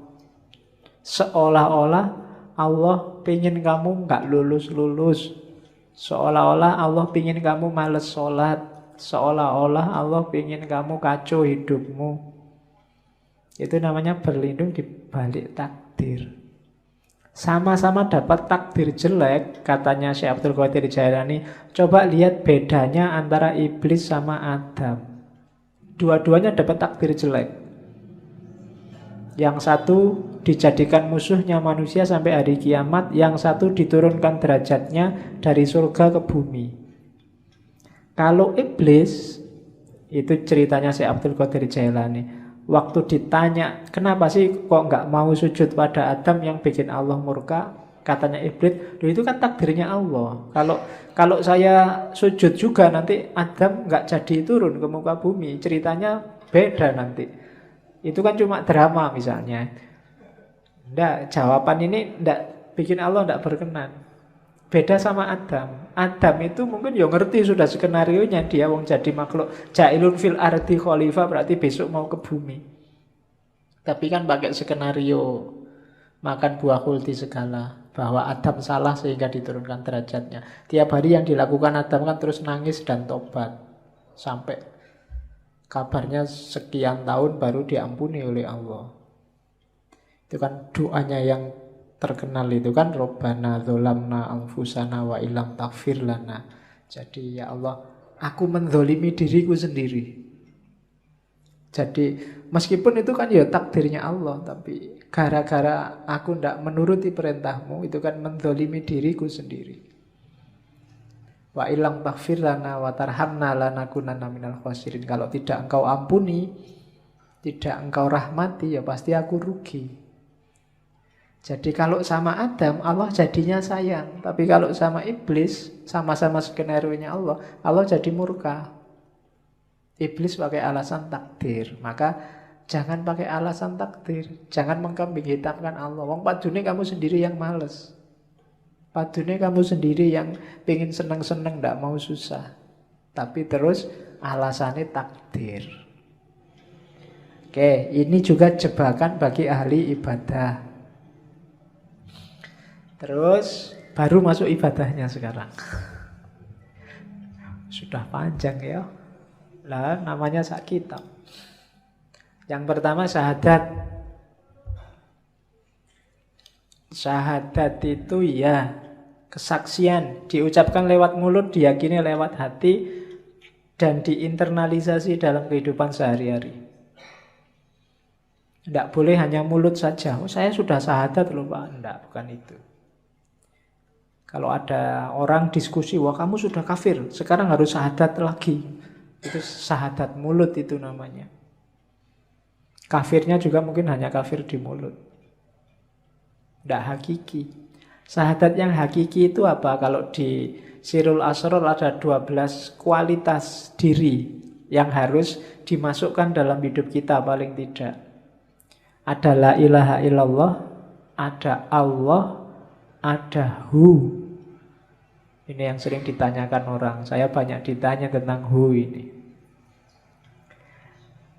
La ilaha illallah itu level awal. Hidup kita itu kan variabelnya banyak. Level takholli itu la ilaha illallah. Buang semua, sisakan Allah saja. Kalau kita sudah sukses dengan membuang segala yang bukan Allah, baru masukkan Allah. Makanya wiridnya Allah, Allah, Allah. Kalau level Allah kita semakin naik, kesadaran kita semakin tinggi. Kalau masih Allah itu kan seolah-olah ada makhluk di dunia ini, terus ada Allah di sana yang namanya tiap hari kita sebut. Tapi begitu kita sadar bahwa ya semua yang ada di alam semesta ini manifestasi, tajalli dari keberadaan Allah, akhirnya tinggal Hu. Hu itu dia. Bahasa Arab dari huwa. Di mana-mana ada dia. Maka wiridnya tinggal Hu. Itu juga masih berjarak, nanti pada puncaknya sudah tidak ada kalimat lagi. Jadi ada Allah, Awalnya la ilaha illallah, terus Allah, terus huwa, dia. Terus kualitas-kualitas yang lain yang harus kita hidupkan dalam kehidupan sehari-hari. Yang pertama al-haqqu. Kita harus, Allah itu maha kebenaran, dan kita harus menghidupkan kebenaran dalam hidup kita. Orang yang hidupnya memilih jalur bukan jalur kebenaran, berarti dia keluar dari syahadat. Keluar dari kesaksiannya bahwa satu-satunya yang layak disembah hanya Allah. Yang kedua hayyun, maha hidup. Hiduplah sebagai manusia dengan segala tanggung jawab tugasmu sebagai abdun dan khalifah. Qayyum, maha tegak, maha berdiri. Qahar, maha menaklukkan. Fattah, fattah itu pembuka. Wahhab, maha memberi. Ini dalam hidup kita sehari-hari, dasarilah dengan ini. Yakinlah bahwa apapun yang kita peroleh di dunia diberikan oleh Allah. Apapun masalah kita, Allah yang ngasih solusi, ya Fattah. Apapun yang kita alami dan kita lakukan dalam hidup kita, itu Allah lah yang menentukan. Namanya Qahar. Dan apapun yang terjadi, Allah yang mewujudkan. Qayyum. Ini prinsip-prinsip yang kita jalani setiap hari. Kalau kita yakin ada orang lain yang bantu kita mewujudkan keinginan kita, bukan Allah, berarti menyalahi syahadat. Dan seterusnya. Dan yang tiga yang terakhir itu wahid, ahad, somad. Wahid itu yang nomor satu, ahad itu yang satu-satunya. Tunggal. Kalau wahid dalam hidup kita, Allah harus nomor satu. Urusan apapun tidak boleh mengalahkan urusannya Allah. Itu berarti wahid. Kalau wahid nanti ada isnen, ada salasa. Nah, Allah harus selalu number wahid. Selalu nomor satu. Ngaji apa jalan-jalan? Kira-kira yang lebih disukai Allah yang mana? Oh, lebih disukai ngaji. Aku milih ngaji. Itu berarti wahid. Allah kita nomor satukan. Cari pacar dulu apa kuliah? Yang diridhoi Allah. Yang sunnah itu nyari istri, Pak. Jadi saya nyari pacar dulu. Allah lebih suka kita punya anak banyak misalnya. Pokoknya cari prinsip yang menomorsatukan Allah dalam hidup. Yang kedua ahad. Kalau ahad itu ya Allah lah satu-satunya. Selama ini kita mendefinisikan tauhid itu Allah yang ahad, ya, yang maha esa, yang tunggal. Cuma dalam prakteknya yang membuktikan bahwa kita yakin Allah ahad itu Allah yang wahid. Ketika Allah kita nomorsatukan dalam hidup kita. Buktinya apa bahwa Allah itu wahid? Allahus somad. Qul huwallahu ahad, Allahus somad. Buktinya Allah ahad itu Allah wahid. Buktinya Allah wahid, Allah somad. Allah satu-satunya tempat kita bergantung. Jadi satu-satunya tempat kita bersandar itu Allah. Itu baru kita syahadat beneran. Kita tidak menggantungkan diri pada ijazah, pada IP, pada gelar, pada uang, pada jabatan, pada pekerjaan. Allah saja tempat kita bersandar, itu berarti Allahus somad. Ini kualitas syahadat nomor satu. Mengucapkan syahadatnya gampang, cuma implikasi dan konsekuensinya panjang. Kalau sekedar asyhadu alla ilaha illallah wa asyhadu anna Muhammad Rasulullah saja gampang. Tapi dari situ kan konsekuensinya panjang. Jadi diucapkan lewat mulut tapi juga diinternalisasi dalam hati, diwujudkan nanti dalam perbuatan. Wahid, ahad, somad, hayyun, qayyum, qahar, dan seterusnya. Itu yang syahadat. Terus bersuci. Kalau ini simpel teorinya. Yang kita sucikan dua, lahir dan batin. Sebelum kita sholat ada bab namanya toharoh. Ingatlah kalau kita sedang wudhu toharoh itu yang disucikan lahir. Sucikan juga batinmu. Siapa tahu masih najis, siapa tahu masih kotor. Ya konsep menyucikan diri paling simpel ya tadi. Taubat terus ikhlas. Cuma prosesnya panjang. Kadang-kadang untuk penyucian batin orang butuh guru. Jangan disucikan sendiri pakai teori sendiri. Nanti kamu ngarang sendiri, Pak. Saya pokoknya ambil nafas 3 kali aja, Pak. Berarti sudah bersih. Semua kotor-kotor dalam diriku itu ngarang berarti. Ada baiknya nyari guru yang kamu anggap ngerti. Gimana caranya membersihkan diri, menyucikan batin. Jadi selama ini kita hati-hati sekali biar zahir kita suci. Mau sholat, jangan-jangan celanaku ini kotor, kena najis, terus ganti sarung. Jangan-jangan kan kita sering begitu. Ya bagus, cuma pernah nggak kita khawatir hati-hati dengan kesucian batin. Mau sholat dulu, batinku sudah suci belum ya? Jangan-jangan masih ada hasud, dengki, iri, cuek, dan seterusnya. Itu menyucikan batin.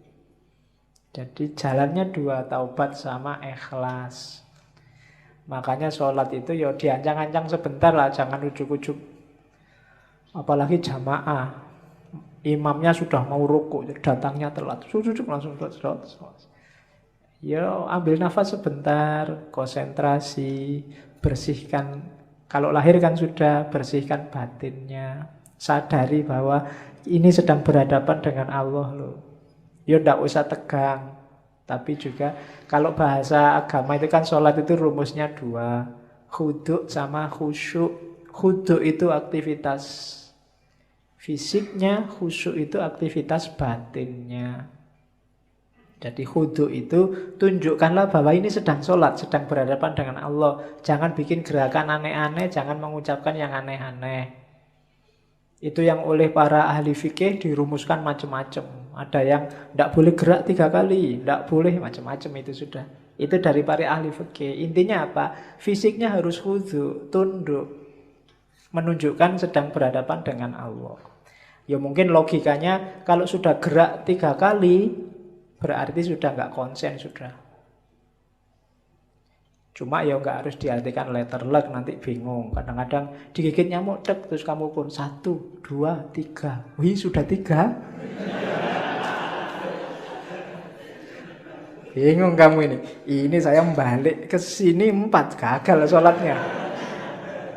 Tapi kalau nggak balik gimana? Masa gini terus? Oh, itu namanya kaku. Ya khudu lah sementing. Ya gerak langsung gini kan nggak apa-apa. Asal geraknya nggak gini-gini dulu, apa gini-gini dulu. Ya. Ternyata nggak apa-apa, harus 3 gini-gini dulu ya enggak. Itu namanya nggak khudu. Jadi asal khudu sama khusyuk. Oke, itu untuk penyucian. Nah ini yang unik. Minggu depan kita perdalam versi Jawanya. Sholat. Ya nanti dijelaskan panjang tentang sholat 5 waktu ya. Dalilnya Syekh Abdul Qadir Jailani, sholat itu ada 2 jenis. Sholat lahir sama sholat batin atau sholat kolbu. Dalilnya apa? Al-Baqarah 238. Hafidhu ala sholawati was sholatil wusto. Sholawati itu sholat 5 waktu itu. Kalau sholat wusto itu sholatnya kalbu. Kenapa disebut sholat wusto? Karena kalbu itu letaknya di tengah-tengah tubuh kita. Dan kalau kita sholat fisiknya, kalbunya harus sholat. Karena ada hadisnya Nabi itu, la sholata illa bihuduril kolbi. Ya meskipun dalam prakteknya susah, kita kadang sholat itu pikirannya melayang kemana, kolbunya juga ikut kemana. Nah, padahal nilainya sholat ketika kolbunya hadir. Dan sholat itu kan berhadapan sama Allah, namanya munajat. Munajat itu bahasa gaulnya curhat. Ketemu, curhat, ngobrol sama Allah. Dan pasti tidak lewat mulut. Curhat kita sama Allah itu pakai hati. Makanya ada wassolatul wusto dan ada sholat kolbu. Nah, dirumuskan oleh Syekh Abdul Qadir Jailani, kalau sholat wajib yang lahir itu cuma 5. Sholat kolbu inilah yang anytime, yang harus kita bawa tidak hanya waktu sholat, tapi di luar sholat. Kolbu kita yang tadi waktu sholat hadir juga harus sholat di luar waktu sholat. Sholatnya apa sih kolbu kita itu? Ini loh. Jadi sholat kolbu itu tidak ada waktunya, terus-terusan. Ini yang sholat tanha anil fasya wal mungkar, itu sholat kalbu. Biar sholatnya tidak fisik saja, dilakukan terus-terusan. Yo, simbolisnya masjidnya itu hati. Harus berjamaah. Berjamaah itu apa? Seluruh anggota tubuh, seluruh batin harus ikut. Kemudian imamnya apa? Ketundukan pada Allah. Kiblatnya apa? Ya Allah yang ada di mana-mana. Jadi kalau sholat wajib yang 5 waktu, simbolisnya sama semua ngadep kiblat. Tapi sholat kolbu ini karena di mana-mana ada Allah, ya segala aktivitas kita, saya ngaji ngadep ke timur, kamu ngadep ke barat, ada yang ngadep ke utara, ada yang ngadep ke selatan. Kalau ini dalam rangka tunduk pada perintahnya Allah, itulah sholat kolbu. Wajahnya Allah ada di mana-mana. Jadi hidup yang selalu mempertimbangkan apa keinginannya Allah, apa yang dimaui Allah. Itulah sholat kolbu. Prinsipnya apa? Katanya Syekh Abdul Qadir Jailani, iyyaka na'budu wa iyyaka nasta'in. Sehari-hari hidup kita bawalah iyyaka na'budu wa iyyaka nasta'in. Hanya padamu ya Allah aku tunduk, aku menyembah, dan hanya padamu aku minta tolong. Jadi meskipun keluar dari masjid, sudah selesai sholat wajibnya, kolbunya harus tetap sholat. Tetap iyyaka na'budu wa iyyaka nasta'in. Inilah nanti kualitas sholat yang bisa tanha anil fasya wal mungkar. Jadi kalau kalian heran, Pak, ini ada orang sholat wajibnya rajin, tiap hari ke masjid, 5 waktu nggak pernah telat, tapi kok masih mau korupsi ya? Masih mau menyakiti orang lain ya? Kata-katanya masih menyakiti hati orang lain. Nah, itu yang sholat baru fisiknya, kalbunya belum sholat. Katanya si Abdul Qadir Jailani, ya harus sholat kolbu. Tidak hanya di masjid, tapi setiap detik kehidupannya isinya adalah sholat. Itulah nanti yang disebut sholat batin. Zakat sekarang, namanya aja ibadah. Ada zakat batin. Zakat batin itu yang jelas menyucikan harta dan diri.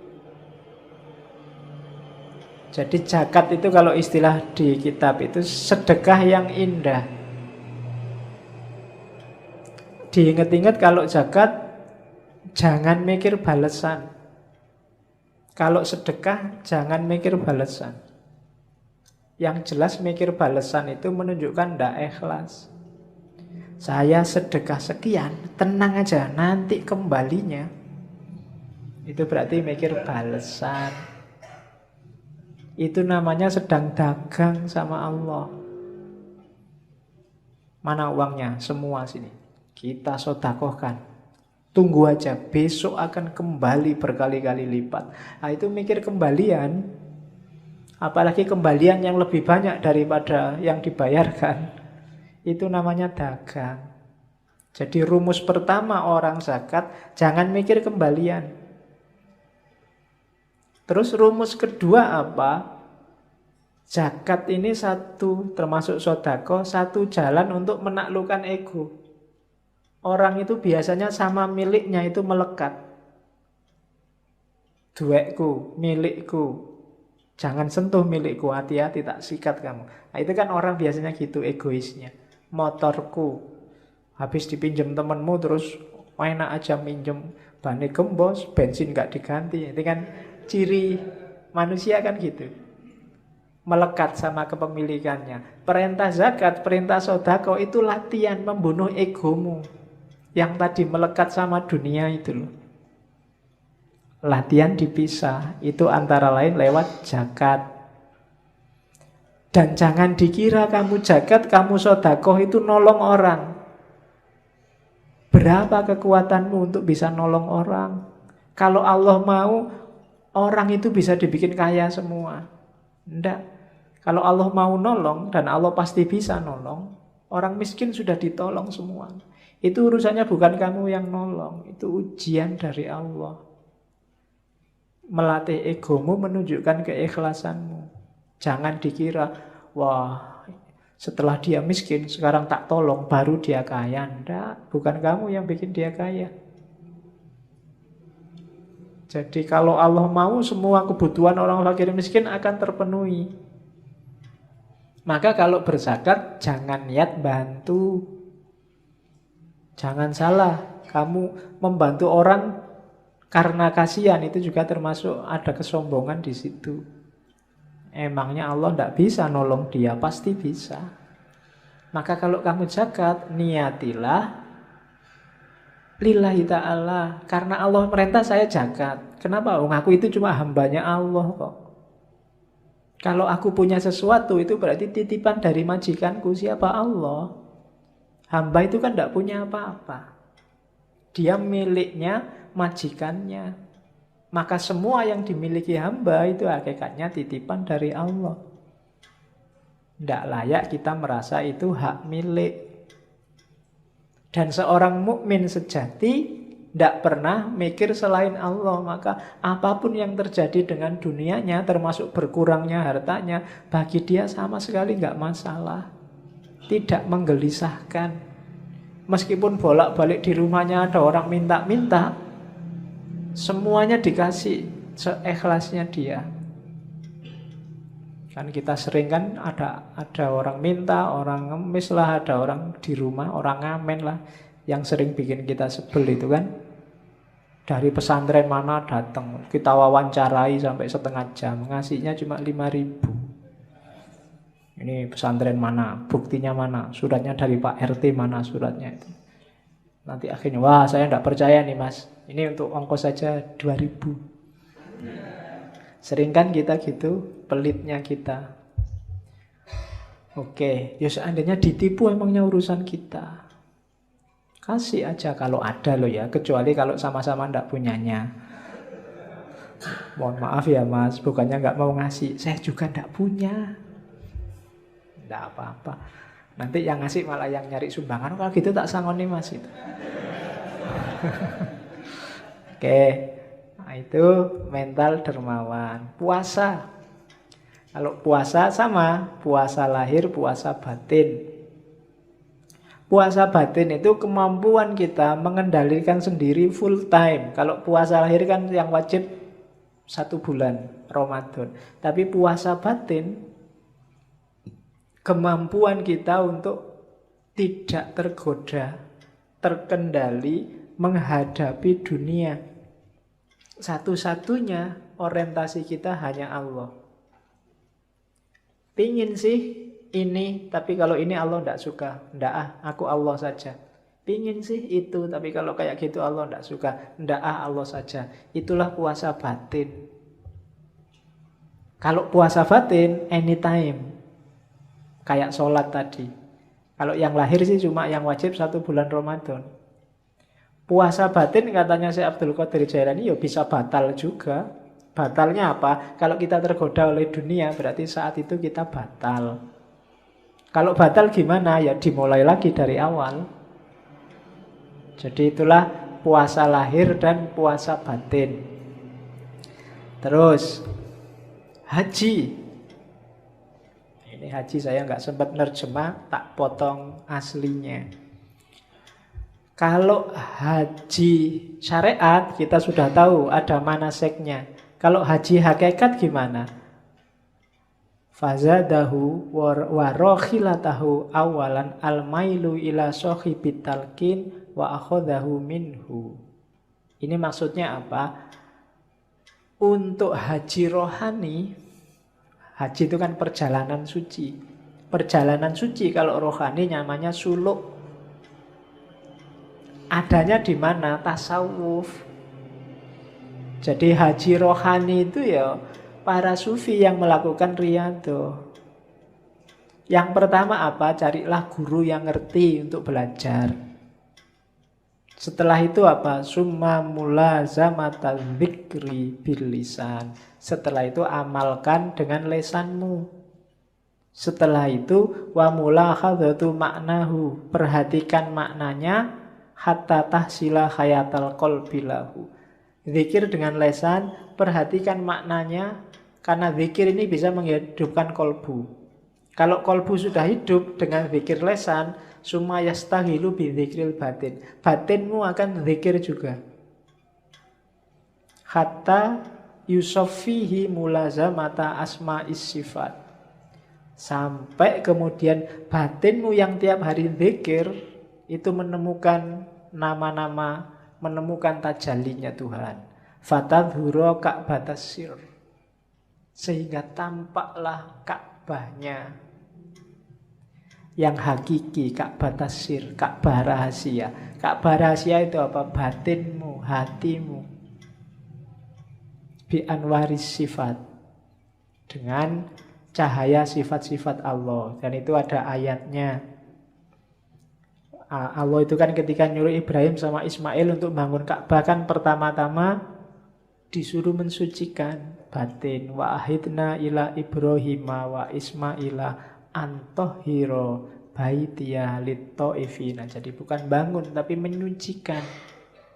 Menyucikan Ka'bah. Ka'bah yang di mana? Di dalam dirimu. Makanya dulu Syekh Hamzah Fansuri berjalan kemana-mana sampai Mekah, sampai Thailand, sampai nyari Ka'bah, nyari Tuhan. Di dalam Ka'bah pun tidak ketemu. Ketemunya di dalam hati. Itu Ka'bah itu sir. Tawaflah di sana. Kalau nggak ada kesempatan haji lahir, haji batin.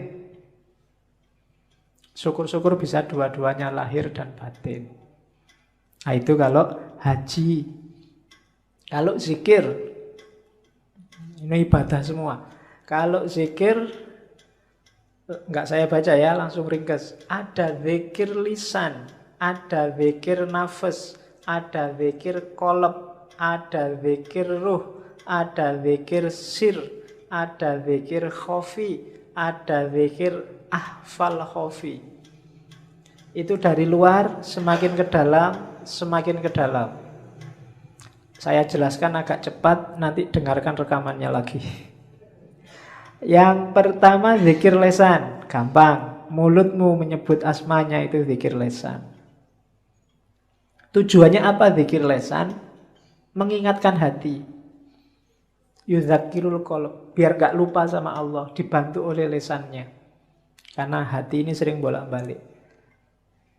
Kalau kualitasnya sudah bagus, zikir nafas. Zikir nafas itu zikrun ghairu mafsmu. Kalau hatimu bilang Allah, kamu bisa merasakan. Mulutnya diem. Tapi di sini Allah, Allah itu zikir nafas. Orang bilang suara hati. Kayak ada film yang bisa mendengarkan hatinya orang ngomong. Kata hatimu apa kedengeran. Itu nafas. Jadi zikir nafas itu ya sama sebenarnya kayak mulut tapi yang membunyikan sini.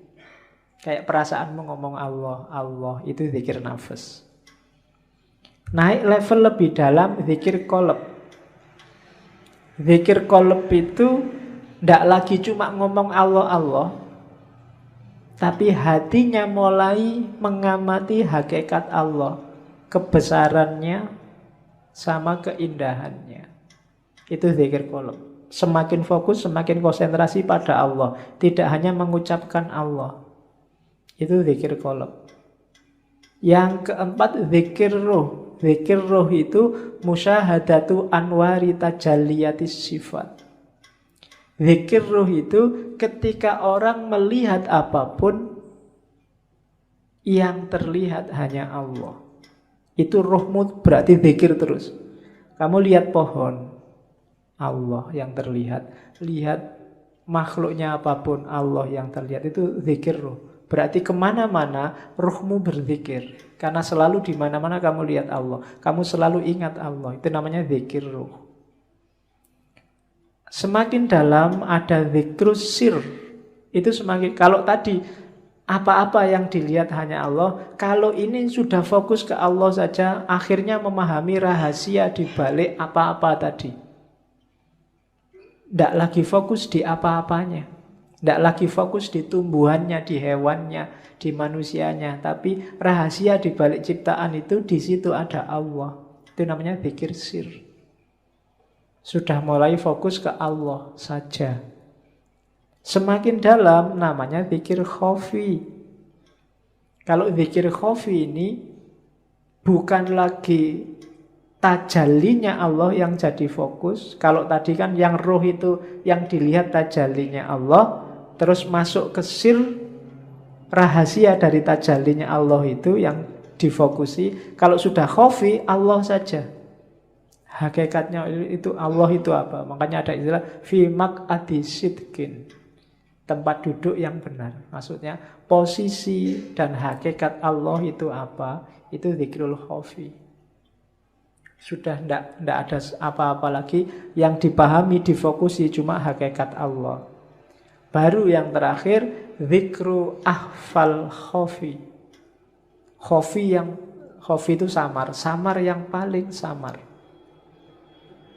Samar yang paling samar itu fana. Bahkan dirinya sendiri nggak ada, yang ada hanya Allah. Itu zikir ahfal khafi. Dan 7 level zikir ini sifatnya hierarkis. Semakin naik kelas, semakin naik kelas. Diteorikan nggak ada gunanya, praktekkanlah. Ya, batinmu, hidupmu, sampai dirimu sendiri lenyap. Yang ada hanya Allah. Berarti sampai ke level fana. Namanya zikru ahfal khafi. Terus bagian akhir dari kitab itu Syekh Abdul Qadir Jailani mengingatkan, hati-hati ya, kalau kita sudah jadi orang baik, sering-sering ada penyusup. Penyusupnya itu apa? Sifat-sifat buruk yang kita tidak sadar. Orang baik yang tersusupi sifat buruk, ya karakternya berarti dia sekarang jadi orang buruk. Dan itu katanya Syekh Abdul Qadir Jailani, contoh hadisnya banyak. Misalnya, marah itu merusak keimanan sebagaimana cuka merusak madu. Al-ghadabu yufsidul iman kama yufsidul khallu pada madu. Jadi hati-hati ya orang beriman, ojo nesunan, ojo ngamuan. Kalau kamu ngamuan, imanmu rusak. Jangan beragama dengan marah. Marahmu itu merusak imanmu sebagaimana cuka merusak madu. Ini hadis populer sebenarnya. Cuma kita jarang merenung, jarang tafakur. Jangan-jangan kita golongan orang beragama yang ngamuan. Begitu kamu ngamuan, ya berarti imanmu rusak. Kayak madu yang dirusak oleh cuka. Ada lagi contohnya. Al-hasadu yakulul hasanat kama takulun narol khatobah. Ini apalan zaman sanawiyah dulu. Hasad itu membakar kebaikan sebagaimana api membakar kayu. Hasad itu seneng lihat orang lain sumpek dan sumpek lihat orang lain seneng. Itu namanya hasad. Kalau kamu hasad, kebaikanmu habis terbakar. Ada lagi, ghibah. Ini yang mungkin kamu jarang dengar ya. Al-ghibatu asyaddu minas zina. Ghibah itu ngomong orang lain, menggunjing yang tiap hari kita lakukan lewat Facebook, WA. Itu asyaddu minas zina. Lebih buruk daripada zina. Dahsyat ya. Tapi jangan dibalik ya. Daripada kita ghibah, zina aja lah. Iya, mikirmu mesti gitu. Ya, hati-hati jangan ghibah. Ini kalau di Sirul Asror nanti di bawah ada. Kalau pingin ngejar sanatnya ada rangkaian sanatnya. Ada lagi, al-fitnatu na'imatun. Fitnah itu sesuatu yang tertidur. Dan Allah melaknat siapapun yang membangunkannya. Siapa yang suka fitnah, bikin berita hoax, Allah akan melaknatnya. Orang bakhil itu tidak akan masuk surga, meskipun dia abid atau zahid. Ada lagi, riya itu syirik khafi, syirik yang tersamar. Ada lagi, para pemfitnah itu tidak akan masuk surga. An-nammamu la yadkhulul jannah. Ini hadis-hadis yang menunjukkan sebaik apapun kamu, kalau menyusup dalam dirimu sifat-sifat buruk, maka tidak ada gunanya kebaikanmu semuanya. Ibadahmu, kesolehanmu, segalanya akan rusak kalau dia masuk sifat-sifat buruk. Namanya orang-orang yang mufsidin, rusak dan merusak. Maka hati-hati dengan moralmu, mentalmu. Oke, ini kalimat penutup kalau di Sirrul Asror. Yang bagi ayyakuna lisaliki fatonan basiron nadhiron ila khawatimil umur. Seyogyanya, karena kita di Jogja. Ayo kan yang bagi kan sejogjanya, masuk sesolonya kan enggak. Oke, sejogjanya seorang salik itu harus fatonah, pinter, cerdas, basiron, mampu membaca realitas rohani, itu basiroh. Nadhiron, mampu melihat realitas materi. Ila khawatimil umur, hingga ke hakikat segala sesuatu. Jangan tertipu seorang salik. Wa yatafakkaru fi idbariha, dan berfikir, bertafakur, mencari hikmah terhadap peristiwa yang sudah terjadi. Walayah tarro bidzohiril akhwal, dan tidak tertipu dengan zohirnya sesuatu, zohirnya satu kondisi. Jangan ketipu dengan lahirnya. Faqodittafaqo ahlat tasawufi, dan sudah bersepakat, sungguh telah sepakat para ahli tasawuf, annasalika ilal ahwal yahfalu an mukhawwiliha, bahwa seorang salik yang hanya ambisi mengejar ahwal, biar dapat karomah, biar naik derajatnya, biasanya melupakan orang yang memberikan ahwal, yaitu Allah. Itu salah satu ketertipuannya. Kayak seperti firman Allah, fala ya'manu makrallahi illal qaumul khasirun, dan tidak akan merasa aman dari tipu daya Allah kecuali orang yang rugi. Jangan merasa sudah benar, sudah selamat, sudah pas, karena kalau kita merasa itu kita akan rugi. Sebagaimana dalam hadis qudsi selanjutnya, peringatannya Allah pada Nabi Muhammad, ya Muhammad, basyiril mudhnibina bi anni ghafurun wa anziris shadiqina bi anni ghayurun. Wahai Muhammad, gembirakanlah orang-orang yang berdosa, karena aku ini Maha Pengampun. Dan peringatkan orang-orang yang benar, para shadiqin, bi anni ghayurun, karena aku ini Maha Mengubah. Jangan gembira dulu orang-orang yang hari ini merasa benar, karena Allah Maha Mengubah. Satu peristiwa kecil bisa mengubah orang-orang sodik jadi orang-orang terlaknat. Dan mudhnibin, jangan putus asa, karena Allah Maha Pengampun. Asal bertobat dan menyesal, insya Allah akan mengampuni. Jadi ya Muhammad, basyiril mudhnibina bi anni ghafurun wa anziris shadiqina bi anni ghayurun. Alhamdulillahirabbil alamin. Ya, kita sudah selesaikan sebagian dari Sirrul Asror. Minggu depan kita fokus tentang sholat dari wali Jawa. Syekh Siti Jenar. Kurang lebihnya mohon maaf. Wallahul muwaffiq, wallahu a'lam bissawab. Wassalamualaikum warahmatullahi wabarakatuh.